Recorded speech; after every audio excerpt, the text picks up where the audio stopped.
It started with a tweet from the Michigan GOP. I will not be intimidated or bullied for speaking the truth. And ended with the new party chair doubling down on comparing new gun laws to the murder of millions of Jews. Tonight, despite calls from Republican and Jewish groups to take it down, it remains up. At best, according to those groups, it's inappropriate. At worst, anti-Semitic. Our Mara McDonald live downtown right now. And Mara, the photo that was tweeted shows the wedding rings of millions of murdered Jews from the Holocaust. That's right, Karen. Essentially trying to tie the Holocaust to new gun laws that are being passed in the Michigan legislature right now. What are those laws? Well, safe storage, requiring background checks for anybody buying a firearm, as well as so-called red flag laws, which would allow family members or former spouses to petition a court to have somebody's firearms taken away temporarily if they're deemed a threat.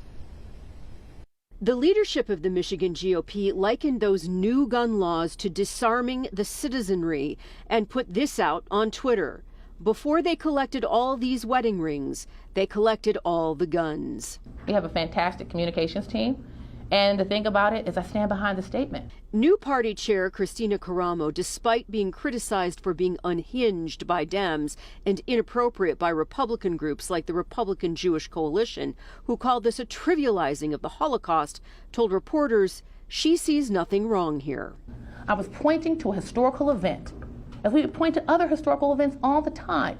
They're entitled to their opinions. What you're doing is saying, well, the Holocaust is, bad, and gun control is bad if you think that, and then you're just taking away from the horrors of the Holocaust. While state GOP senators and reps have not supported these bills in any great numbers in Lansing, most view them as ineffective or are ideologically opposed.